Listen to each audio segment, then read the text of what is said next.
Hello and welcome. It's wonderful to have you back here with us. This is Edexlive's Education Unlimited, and today we have a wonderful panel of people here to discuss one of the most pressing questions that everybody's been asking.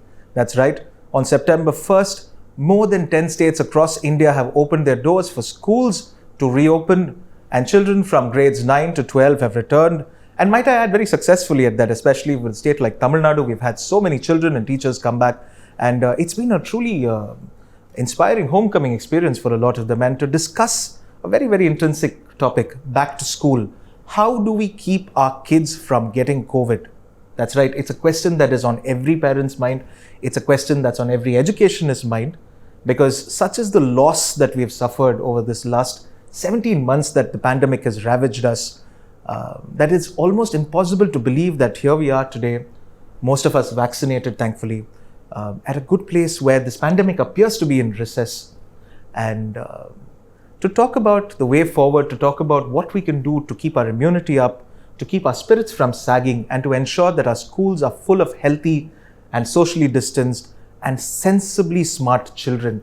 I have with me today a wonderful panel of experts. I have with me Dr. Srinivasa Raghavan, who is joining us from Bala Vidya Mandir. He's the principal, he's an educationist, he's been abroad for a good many years. And his latest assignment here, he's been with BVM for 8 years. Thank you so much for being with us. I also have with me Professor Rajan, who is an expert in Indian medicine, all forms of Indian medicine, and he's contributed to some of the most path-breaking, might I say, amalgamations and transformations of Indian traditional medicines, things like Abasura Kodinir and Nilavemba Kodinir that all of us have sort of had to tide over not just COVID but dengue in the past as well, and to bring it into tablet form and syrup form and into consumable forms that all of us can use in a very easy way. I suppose I must thank you, I think, for keeping us all and our kids also safe. Thank you so much for being with us, Professor. Thank you. And I have with me Dr. Chella here, who is a physiatrist, and he's joined us from Tirunelveli, and I'm very happy to have him with us. He's somebody with a wealth and a ton of experience with both rehabilitative medicine as well as he's a physician par excellence, and he's worked with adults and children alike. And he's somebody who has a very unique sort of insight into how children work, how the world of medicine works. And he's very on ground because he's been practicing in the heartland, and he knows how, the psychology of children is. And I'm very glad to have you with us. Thank you for joining us, sir. We're very excited also to have with us today Arun Khan, who's joining us from the USA. He's an immunologist and a T-cell biologist, and he's done some very exciting work over the last decade.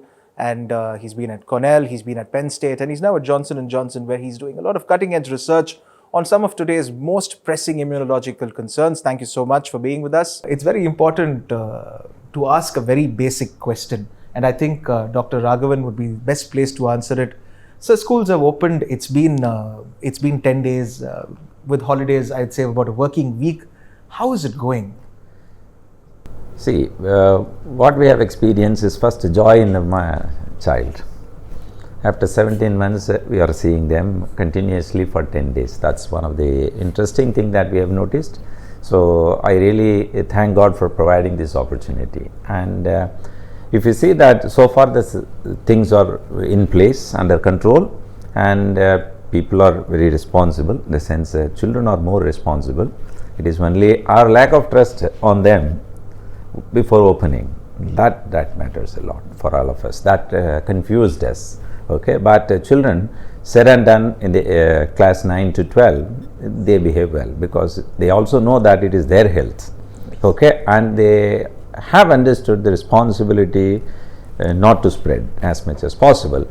But we have also provided them some insight, and they are adhering to it. Parents are happy. We are seeing about a variation from somewhere from 85 to 95% attendance in these 10 days constantly. So that's a welcoming sign. And I think it's interesting. You said parents are excited, but on one hand, we're still not at the point where we can say compulsory education. In fact, the government has said that attendance is voluntary, which means if a parent gives written consent is when the child can come to school. And I think across the board, from a lot of conversations I've had, I've realized that children are excited to be back in school because I think the pandemic has been tough on them. But this whole thing of children being excited versus parents being very worried, what impact is it having on the child? see, if you see that parent standpoint is that the safety of the child, which has to be respected. Obviously. But at the same time, we need to take the children's mindset also a lot, because psychological balance is much needed for the children. And if this continues, then they go into the shell. Okay, so in that way, both the points from the parents as well as students are welcome. But as you said that in SOP also, there is no stringent guidelines on, or the government doesn't mandate the child to be attending the school in the bracket that is specified or permitted. In that way, schools are also a little liberal in understanding the situation of the parents, inquisitiveness or the worry, whatever you call, and at the same time enabling the child. Say for example, in some of the classes, the number of students turnout on day 1 was less, but day 3 was higher, because some parents, they wait and watch. Okay, so that is acceptable. But that wait and watch will not continue for a longer period of time. They want to see how the trend goes, and they want to be a little careful. Fine, when we do our job well, when the children behave well and the society supports well, then it may fall into the right track. Dr. Chelakumarasamy, I mean, you're somebody who's been working with the community for so many years, and you've been seeing so many people through this pandemic adhere to SOPs, maintain protocols. You see people not maintaining the protocols. Today on the roads, we are in Chennai now. Yeah. When we go outside, you and I both know how many people don't wear masks, how many people wear their masks here. Yeah. How many people don't bother? I mean, we say 6 feet, it's really Distance. not practical in India. Unfortunately, that's the case. Now, with children in a controlled environment, how easy or difficult is it, do you think, to maintain these SOPs? Okay. See, we take it as a viral disease. See, this condition, this pandemic, it's exclusively viral disease. We need to go with one criteria. So we, in spite of SOPs has been formulated and has been told, following it very strictly among the educated population, among the college goers or among the teachers, it's very tough.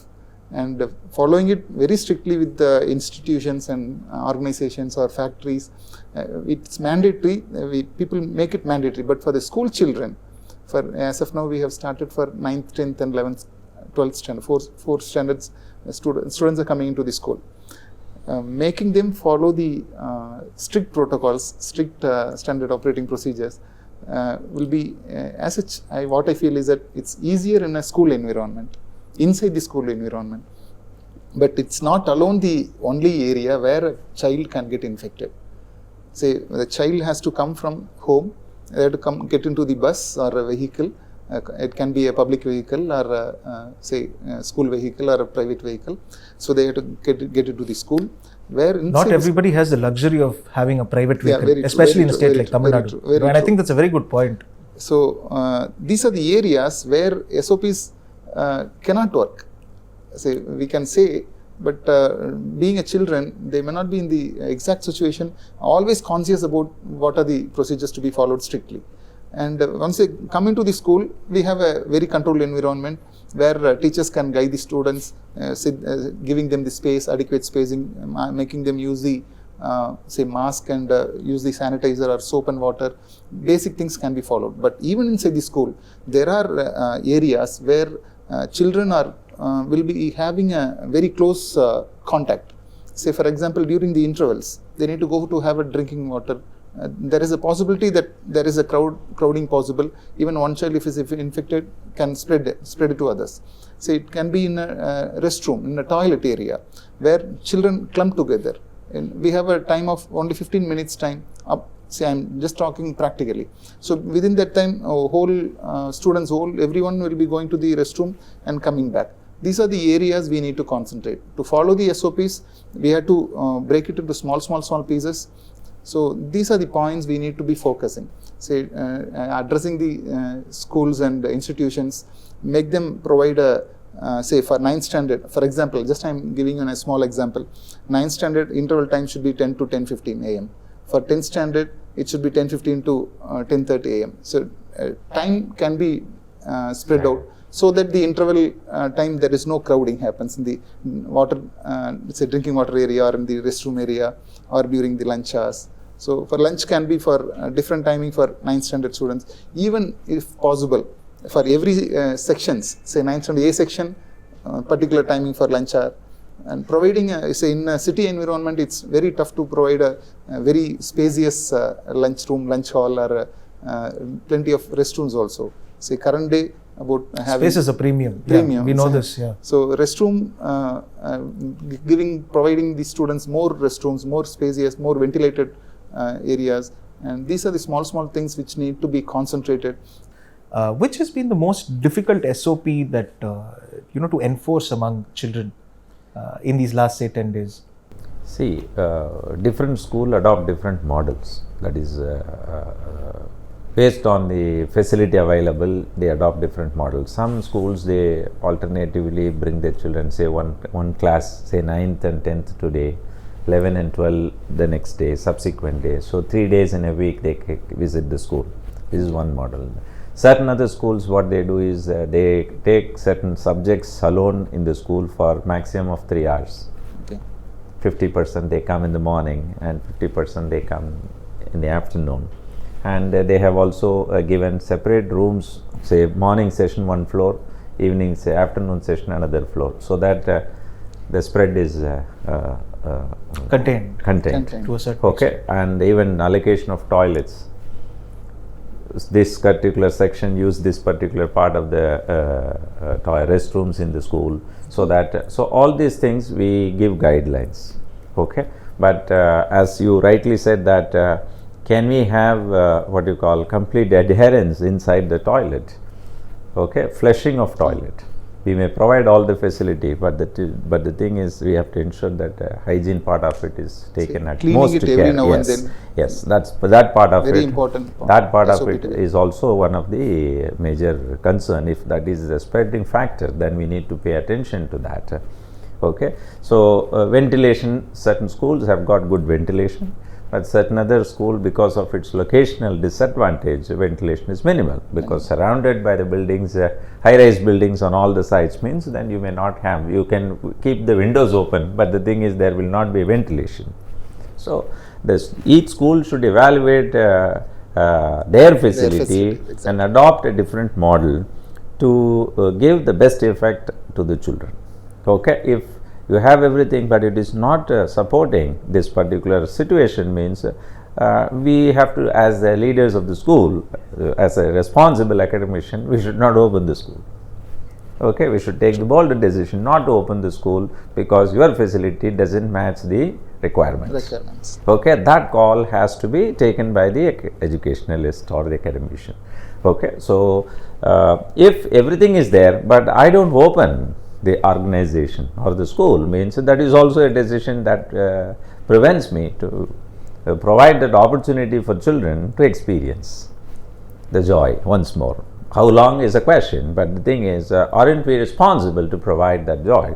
Okay, so that's also a question. So SOP is published, but effectively how far we go through the SOP and evaluate our own organization, and we need to, are we consulting with the people who understands the dynamics of the organization? That's very critical. Professor Natarajan, one of the most key discussions in all of this is when the pandemic started, people were talking about immunity and they always thought about adults. You know, when you say immunity, you think about people who are 45, you think about people who are 60 because they're the most vulnerable community. Yes. Children were only an afterthought, unfortunately. Maybe because they thought children would be able to handle it better. Not too many children have been infected. If you look at India's numbers, they're still very promising. They've not been very severely affected. In fact, cases among children only started coming up in the last second wave, a little bit here and there sporadically. We heard of one home in Kilpok that was entirely infected, and we've had a few clusters across India. But from a very layman's perspective, how would you rate the immunity of the average Indian child, in your opinion, as a clinician, as somebody who's worked extensively with Indian medicine and across the board? How good or bad is the immunity of the average Indian child? See, generally our Indian children are much more immune compared to the other countries or the other developing countries, because our Indian diet is such that it has inbuilt immunity boosting herbal ingredients. They are part of our regular diet. So definitely they are, since being part of the regular diet, the immunity is generally good enough, not bad. That is why even this COVID-19, the children are not much affected. So though they are carriers, actually, they are being infected because their family members are affected, means children definitely will also get affected. But only thing, the symptoms, they are most of the time they are asymptomatic, or even if their symptoms are very mild.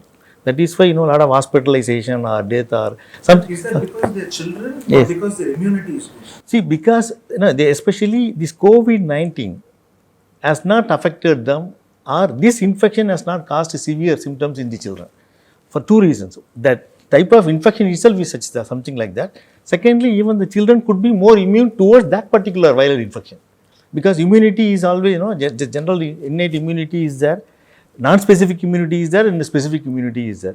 So probably the children are more non-specific immune to COVID-19. So unlike common cold influenza, especially during the rainy season or winter season, if you see the doctor's chamber, already flooded with the children, right? So a lot of children go to the hospital, parents take them to that. But especially this COVID-19, fortunately, has not affected the children much. Maybe their immune system is strong enough towards or against this COVID-19. What I'm coming to say is that get the children vaccinated as quick as possible. Say 12 to 18 years age group, get them vaccinated. Less than 12 years, the angiotensin converting enzyme is not there in their body. So we can take some time, extra time. But our under 18 vaccine is not yet it's really very nascent at this point.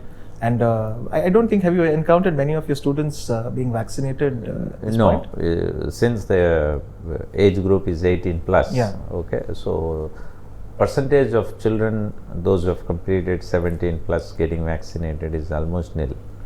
Almost That's the status what we are having. One more reason I would like to just share. Please. Because for the children, to have a little more immunity towards this COVID-19, possibly that their, the thymus gland, it's a very important gland. It belongs to the lymphatic system. It is very important because in children, the size is big enough, and these immune cells, especially the T lymphocytes, they get matured. They produce in the bone marrow, but they need to get matured in the thymus gland, because which is just in the chest, just along towards nearer to the sternum area. So since the thymus gland is big enough, enough T cells get matured. So the T cells presence is very important to create more immunity. Even the B cells, specific immunity, can get activated. So maybe since but as a person grows, as a person getting age, the thymus gland getting shrink, the size is getting reduced. So the T lymphocytes getting matured, possibility becomes less. Thereby maybe the immune level toward the specific COVID-19 also becomes less. I think that could also be a possible reason for children having more immunity towards COVID-19. Looking at how the various variants of the coronavirus have been coming, and the world, of course, is dying for information on what the next variant is and how dangerous it could be for children, what are some of the things that you're sort of in touch with, and what are some of the discoveries that you think will be pertinent? And how do you think this will work in an Indian context? I mean, how is the virus evolving, and how dangerous or not so dangerous is it for Indian children? Thanks for that kind introduction. This is a key question, right? That's in the front and center of the scientific community. Before I answer this question, I just want to quickly contextualize the difficulty we're facing. Viral infections, including the SARS-CoV-2, which is responsible for the current COVID-19 pandemic, are particularly hard to treat for two reasons. One, viruses can spread and mutate rapidly. For instance, as you alluded to, in the case of the COVID-19 pandemic, there are now 4 strains of the virus, including the recent Delta variant, that's distinct from the parental strain that was identified in China. Two, there is an added layer of complexity around the fact that most viral infections also results in an inappropriate immune response, resulting in inflammation that can, in some cases, cause fatal organ damage. In the case of COVID, we know there can be lung, heart, and brain damage. So a productive antiviral therapy requires a delicate balance between supporting the immune system to fight the virus while protecting against overt inflammation that can be extremely harmful for us.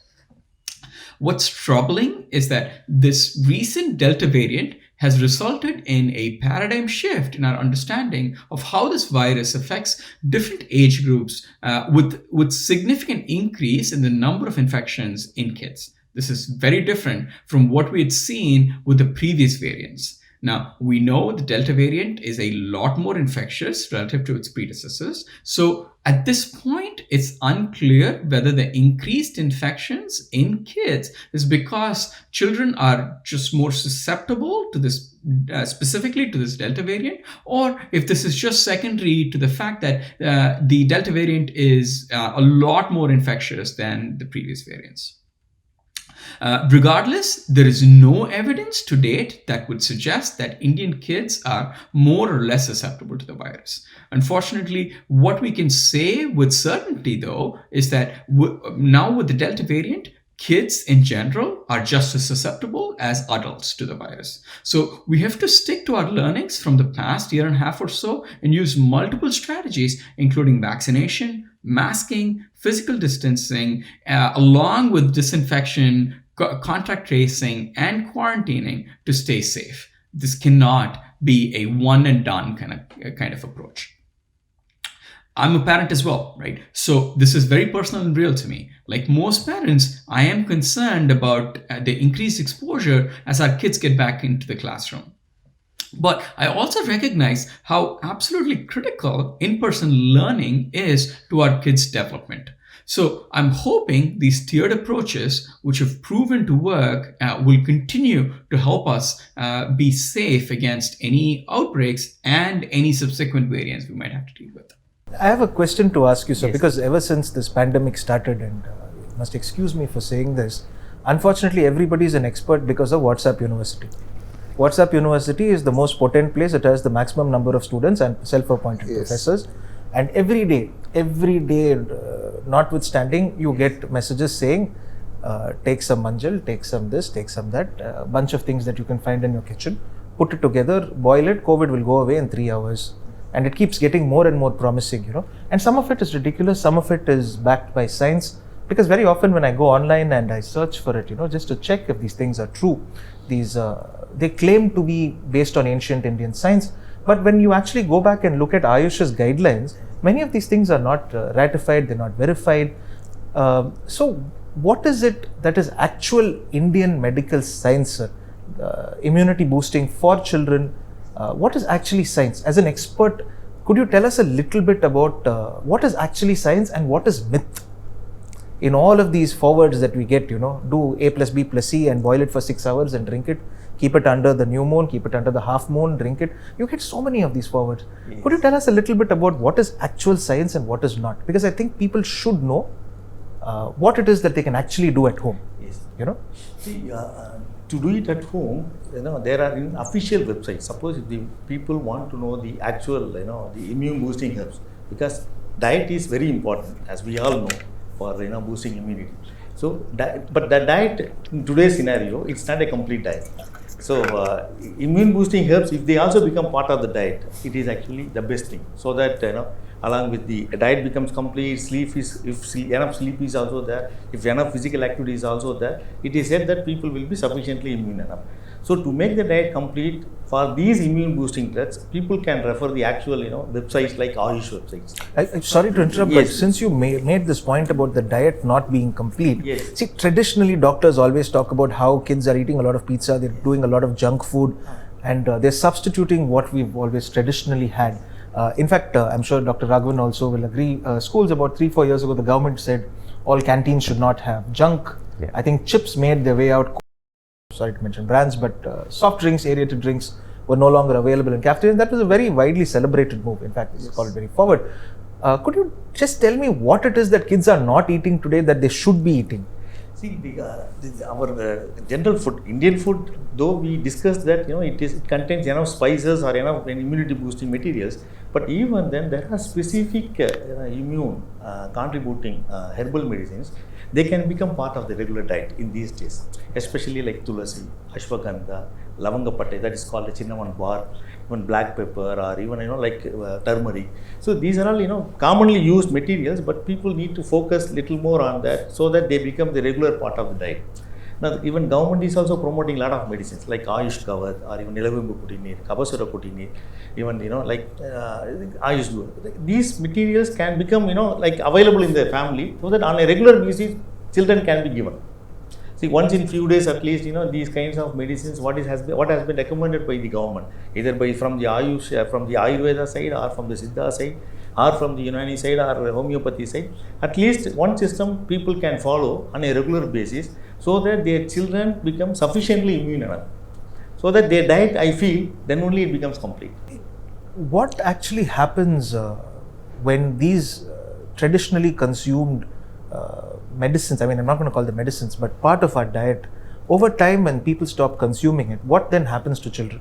So even giving them the right food, the right quantity at right time becomes a challenging task even for the parents.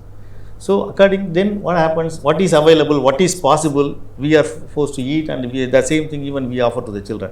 So over the period of time, slowly the culture is getting changed to the level that, like what we were a few decades back and what we are today. And probably if the same trend continues, what we will be eating or the type of food what we are going to eat after a few decades, probably, I feel it will get changed significantly. Maybe this COVID-19 is helping us to rework on our food pattern, rediscovering our food pattern, so that we don't deviate much. So we go back to our old culture. We try to understand. We should not go away from. Indian system of food is very good. It's a very good balanced diet. To stick to that, follow that, so that we'll be on the safe path. I think these kind of infections are for teaching us to be more aware about what we have to eat.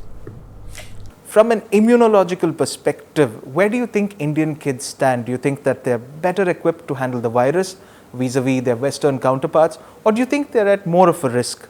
As an immunologist, one of my favorite scientific hypotheses of all time is called the Hygiene Hypothesis, which states that individuals who are exposed to a wide array of pathogens in their early life develop a strong immune system, mainly because they start to train their immune system against different types of pathogens, including viruses, bacteria, fungi, etc. There is now decades of real-world evidence to support this hypothesis, and most relevant to our discussion today, we know for a fact that Indian kids do fight certain infections, including viral infections, better and are relatively less prone to allergies, mainly because we think Indian kids are usually exposed to a lot more pathogens in their early life relative to the Western kids. In spite of this, to date, there is no evidence, and I repeat, no evidence to support any hypothesis around Indian kids responding differently to the coronavirus. So there is no reason for us to think that Indian kids would be more or less susceptible to COVID. Unfortunately, even after dealing with this virus for so long, we still have significant gaps in our understanding. But Dr. Chai, I wanted to ask you a question about, you were talking about children's immunity, and you made a very interesting point about how younger children, because of the sheer morphology of it and the way their anatomy is structured, they're less susceptible to the virus, COVID. But do tell me, is there any sensibility to try and boost their immunity? Or is that because there are two schools of thought. One is people will tell you that it's a pharmaceutical gimmick, to boost immunity, to take pills. In the West, of course, it's a booming industry where people are on supplements all the time. They take 15, 16 pills every day. They do it voluntarily to keep several levels in check and so on and so forth. We, of course, we have that unave marundu mindset, of course, but though we've evolved in several directions, are we at a point right now where we need to start thinking of giving our kids supplements just to ensure that their immunity is on par, if not better? Dr. Chala, your thoughts? Yeah. See, we consider immunity as point of discussion for children. See, for adults it's different scenario. For children, most children are backed up with the parental care. So most time they always get adequate nutrition. For people who are in the move, they may not have adequate nutrition in a proper manner. For children, most time they get proper nutrition from their house. For people who are really underprivileged and who are dependent on the noon meal food, and in Tamil Nadu, considering the scenario in Tamil Nadu, they need most underprivileged children are malnourished. Protein is the important component in food which helps in boosting the immunity. So macronutrients part, carbon, protein and fat. Protein plays a major role. So adequate protein intake is the first point for any children to develop their basic immunity. And more say don't load the children with protein, but they need a adequate protein supplement. Call it as say either multivitamins or the say trace elements, which are all which we there is a requirement for this thing, because the enzymes need to say set right the immune levels in the system. Say let it be T cell mediated immunity or B cell mediated immunity, whatever the thing happens inside. See, it requires everything has to be put it in our mouth only. So considering the macronutrients, they play a major role. Additionally, only the supplements play a major role, say a minor role. All the immune boosting mechanisms, all the herbs we say it can help us to boost the immunity. All the nutraceutical products are the supplements which are going to help the children to boost the immunity. Yes, it's in the minor level only. Scientific evidence, it's very less as of now, but it's coming up in a very big manner. Say macronutrients need to be taken care first. Then the micronutrients such as vitamins, minerals and basic supplements need to be fulfilled for the recommended daily allowance. It need to be there. And beyond that, the herbs. Say we can't load the children with continuously with the herbs to boost the immunity. No, it's not possible and not necessary also. Is there such a thing as too much immunity? Say too much immunity is dangerous. Say I will tell you, it's autoimmune disorder. It will turn as, say, immunity has to be in the balance. It's like a say weighing scale. It shouldn't be in the balance. When the immunity goes down, we get more infection. When the immunity is high also, there is a problem. That autoimmune situation comes in. Say bronchial asthma is a condition where more immunity is there. Say any rashes or urticaria or skin issues, there the immunity is in the higher side. So these are the situations, and even you can take rheumatoid arthritis, you can take any other disorders where even the immune levels, immune levels are more. It's going to cause damage to our system. For children, it's going to be more dangerous also. So it has to be in balance. So make sure there is no low immunity, make sure there is no high immunity. The balance has to be straight. What to do? The macronutrients are the first component. Second is the micronutrients. Third is the herbs, which will help, which need to help the children to prevent them from getting the infections in the right time. Don't load them with say continuous supplements.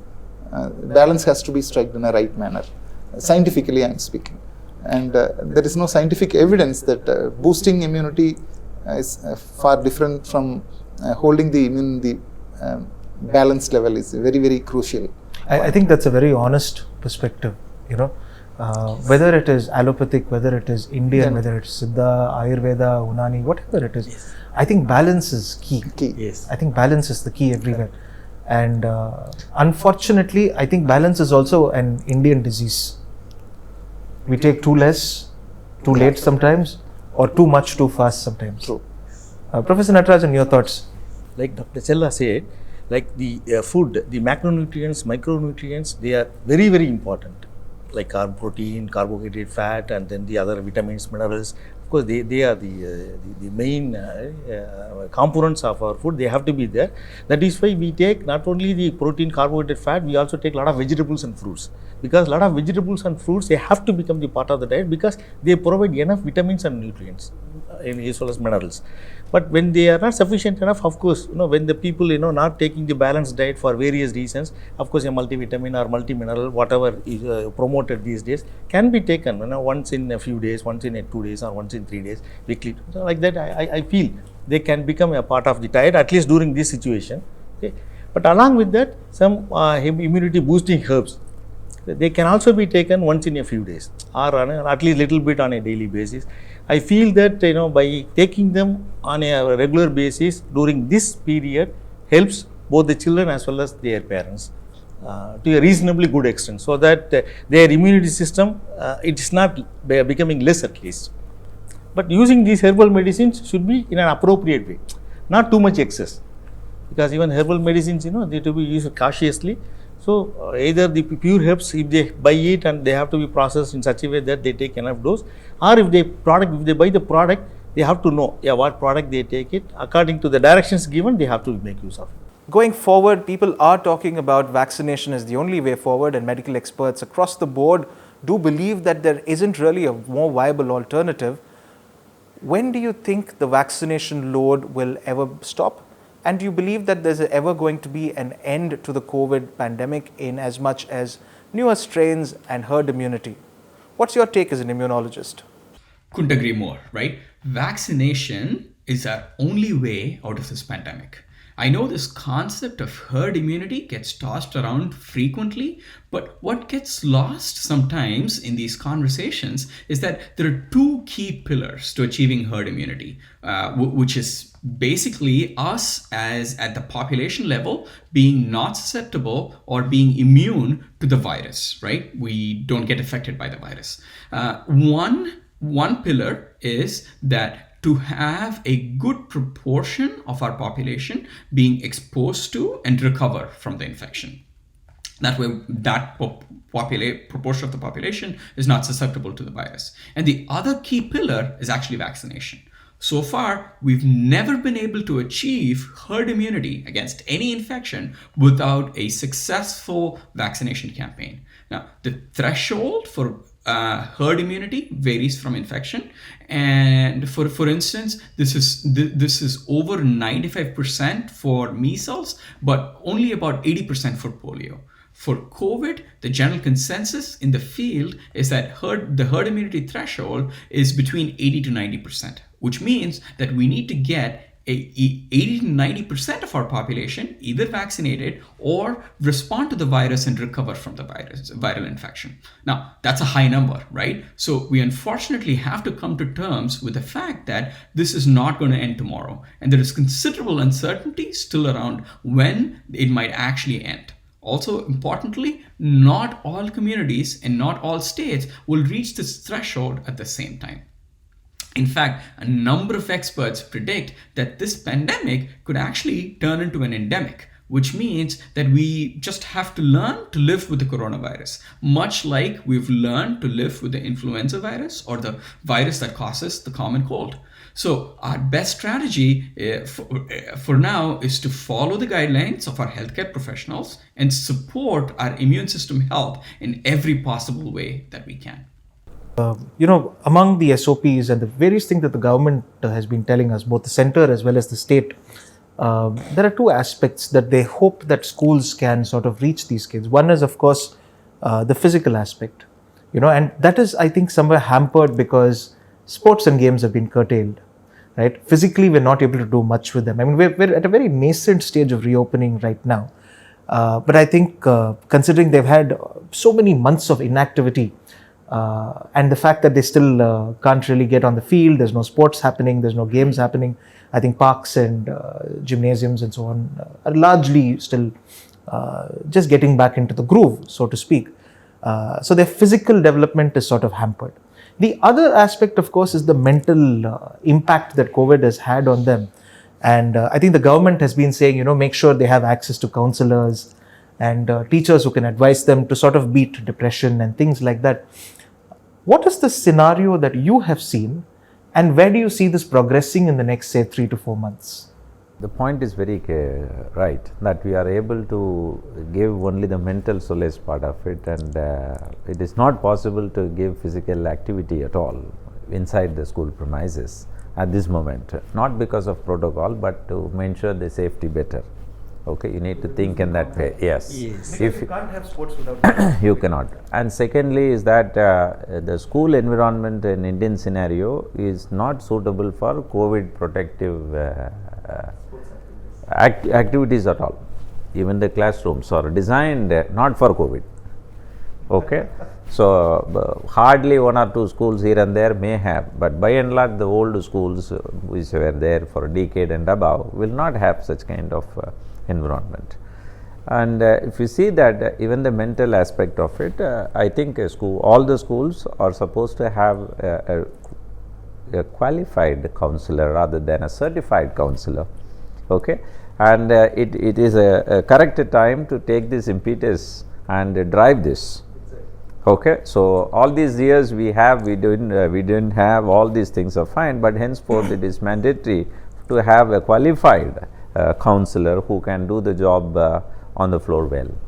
And the job of the counselor is not just to counsel the children, but they need to counsel the parents, they need to counsel the teachers, they need to counsel the children. And there are two types of counseling. One is a group counseling, another is an individual counseling.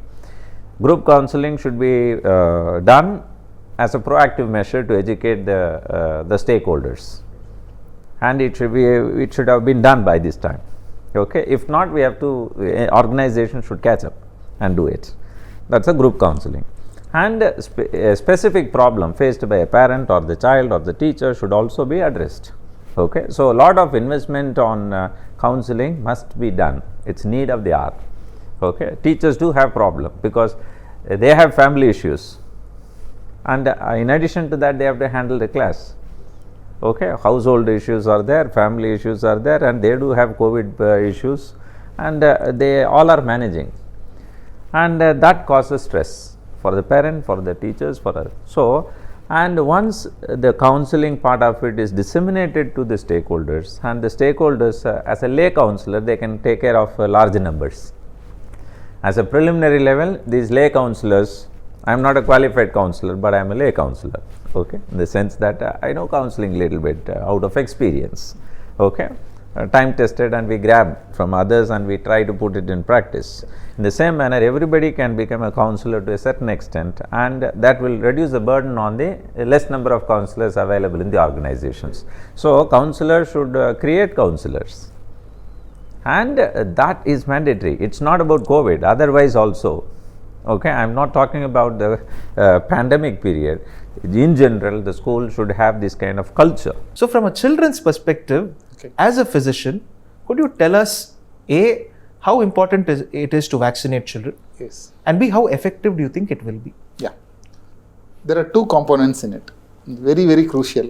Say, like any other virus, say like influenza virus, COVID virus also has a capability to mutate itself and get into a newer strains.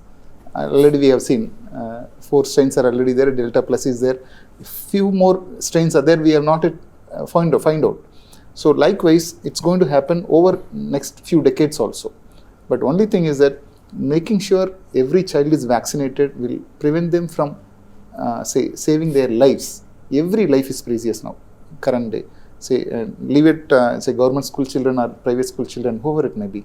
Say now every life is important. Every child matters. Every child, no doubt about it. Yeah. So in this scenario, vaccination is very, very crucial. Vaccinating everyone is very, very crucial. So what happens in most of the Western countries, say US, they have completed more than 80% of people have got vaccinated, but their ICUs are full now. Where is the issue? The remaining 20% of population who are not vaccinated, maybe that out of them also few of them would have got the herd immunity. They got infected and got the immunity by themselves. The remaining people are now in the target people for the COVID-19. So they have opened up everything. They are not doing any SOPs. They are not following anything. Mask is open now. They are free to roam around. And these are the small percentage of people who have made the infection more virulent now. And newer variants will come now. Newer variants will come, newer strains will come up now. Same situation in, say, for the children's. They need to get vaccinated to save lives. And a person who have got vaccinated, there is a possibility they will get infected with newer strains also. And this, over a period of time, we will come into a comfortable mindset that we need to vaccinate now and then. This will happen. Inevitable. That's inevitable. What all medical professionals are saying. Right. This is inevitable, and this will happen also. And as of now, personally, it's my personal view, getting vaccinated will prevent number of deaths. Say, people will get infected, reinfected, but the same virus, same protein is there already exposed to the immune system. So it can combat even for children. So the severity of it will be much less. The inflammatory response will will be less, so that there won't be any death. Even if it is there, it will be very minimal.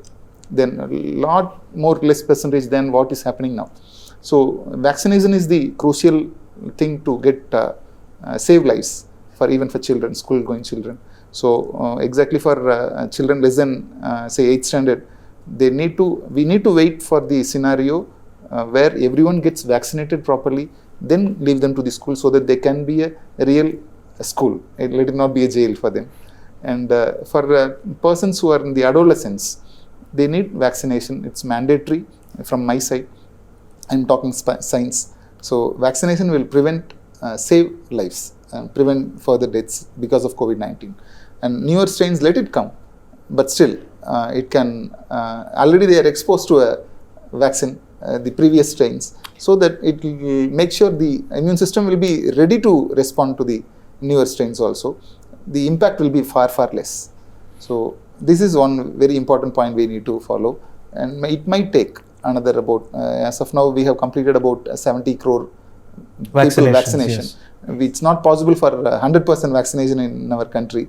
Say people in the non-reachable area, there are people who are against vaccination also. I don't vaccinate. There are particular group of people there, and this mindset need to be broken. As of a physician, as of a doctor, I just want to convey, make sure each and every human being get vaccinated. Just compare the scenario of polio. So I am a rehabilitation specialist. I have seen innumerable number of post-polio residual paralysis. So if at all the polio vaccine has never been invented, most of us would have been with very severe physical deformities, or even we would have lost life also. So like a same polio virus, COVID is a virus, and with the vaccination we can prevent from getting into the infective, death, save lives. Say take chickenpox, take smallpox, any other, even yellow fever, Japanese encephalitis. We have got vaccinations, and based on the viral infection. Say bacterial, it's different. So for this, considering this as a very crucial, vaccination is important, and making ourselves immunely stable and balanced with all other South Indian food style. South Indian, we have adequate herbs in our in our environment, and utilize it properly, rationally, to make sure children are particularly they are safeguarded with adequate immune levels, and let us face the COVID in coming years. But as of now, as much as possible, vaccinate yourself, particularly the parents and grandparents. Make sure you are vaccinated before sending your children to school. The ICMR chief was asked when our first 2 vaccines got approved. There was a lot of talk about why they rushed through the paperwork and didn't sort of wait for months. The general protocol is to 3 months, X number of rounds of clinical testing before it's approved, and there's a pipeline for this. But they pushed this through in a matter of days, especially SII, and they got the approvals very fast, and they started the production line in record time. And the ICMR chief was asked in one of his interactions, they said, how can you justify, negligent medical process in getting these vaccines approved? So he said, in India, it's a matter of numbers. If I want to curb the number of deaths, I give them something with this much of efficacy. If I give this many people, a significant number of people are less likely to die. It's better than giving them a 100% efficient vaccine. I'm giving them a 77% efficient vaccine right now. And in a country like India, I can never hope to hit that 100% in time to save so many people. And I think that has saved lives. Yes, definitely. And I think that's a remarkably progressive approach. And I think we have to have progressive approaches to go forward as well. Just to conclude, Professor, can I ask you, since you're an expert with Indian medicines across the board, could you tell us and tell parents and children and everybody else out there 3 things that they can do if they're infected with COVID, but not severely enough to land them in hospital? 3 things that they can do either at home or through a nominal process to ensure that they make it out stronger. In your experience, 3 things. So in case if they get infected, if there are symptoms like COVID-19 like symptoms, then they can definitely make use of products like Nilavembu Kudineer or Kabasura Kudineer. Suppose if they have more cough, sputum, then they can go for Kabasura Kudineer. If the fever is high, body pain is more, headache is more, something like that, then they can make use of Nilavembu Kudineer. So they can make use of it. Even there is actually in Ayurveda, there is also Shuddhasana Vati. So Maha Shuddhasana tablet is there, Shuddhasana Churnam is there. They also contain the key ingredients like Nilavembu. Now that Nilavembu, we need to know about it. That actually, whatever the products I quoted just now, The main ingredient is Nilavembu. In Sanskrit, the name is Kalameha, Kalmekh. Kalmekh, because why they kept that name actually, I try to understand that. Mekh means Meham, cloud. Kalmekh means when the cloud becomes black, it means it's a time to rain, right? So those days, our ancestors, they have even given the name to the plant in such a way that how to remember the plant, how to use the plant, when we need the plant. So when it is a rainy season, it means these kind of communicable diseases becomes more chances, right? So especially these kind of respiratory tract infections, like common cold or influenza, these kind of infections, the occurrence becomes more. So they suggested that this kind of Kalmekh, and actual Nilavembu name itself is Kalmekh in Sanskrit. So they can make use of any of these products. For prevention sake, they can make use of even Tipili Rasayanam in Siddha, it is available. Ashwagandha Legame, it is available. Chavanprash in Ayurveda, it is available. They can make use of it on a daily basis, they can give it to the children. Even they can also take it. So for prevention purpose or even for treatment, we have wonderful medicines. People need to be aware of it. They should make use of it so that not only this COVID-19 or newer strains, we need not even think about it. Even the Nipah virus, it started coming now. Even there is even dengue. We keep reading in the papers, it's again coming back. So any kind of viral infection, the best thing is raise your immunity so that we become sufficiently immune enough to face any kind of infection. In case if we get infected, of course, according to the symptoms, we need to make use of other medicines also together. Yes. Fantastic, and I think that's a good place to leave this discussion on One a note of optimism. Important point I just want to add on to this. See, what Dr. Narajan has told, we need to differentiate the COVID infection into different stages. See, in the nasal stage, in the initial day 1 or day 1 to day 3, you can use the Ayurvedic preparations very comfortably so that it doesn't get into the second stage. Yes, correct. So nasopharyngeal stage, these are the places where they can do it at home in itself. Yes. There is no need for them to get into. But once it crosses the stage, then you require proper medical care to save the life. So initial stage, it's so that everyone can be get acquainted with the herbs and all these things. Get safeguarded in the initial stage itself. That's very, very crucial. Timing is essential. Timing is very important. Well, let's hope we all catch these signs on time. And we hope that we reach a stage where we're able to be back in school, children are able to experience normalcy again. And we really hope that the country and the world is in a healthier place. Hopefully a year or two down the line, COVID will be just like the common cold. I know it's wishful thinking given the year and a half that we've had. But we really hope, and I know that everybody here agrees with me, that the world is a better place, it's a healthier place, and it's a place where children are happy and wholesome again. Yeah. Thank you very much, gentlemen. It's been wonderful having you with us. If you have any questions at all regarding medicine, regarding alternative medicine, Indian medicine, or even the state of schools today, we'd love to take your questions. Do leave us a question on our social media handles, and we'll be happy to answer them for you. Thank you very much. Stay safe, mask up, get vaccinated, and have a wonderful day. Thank you. Thank you. Thank you.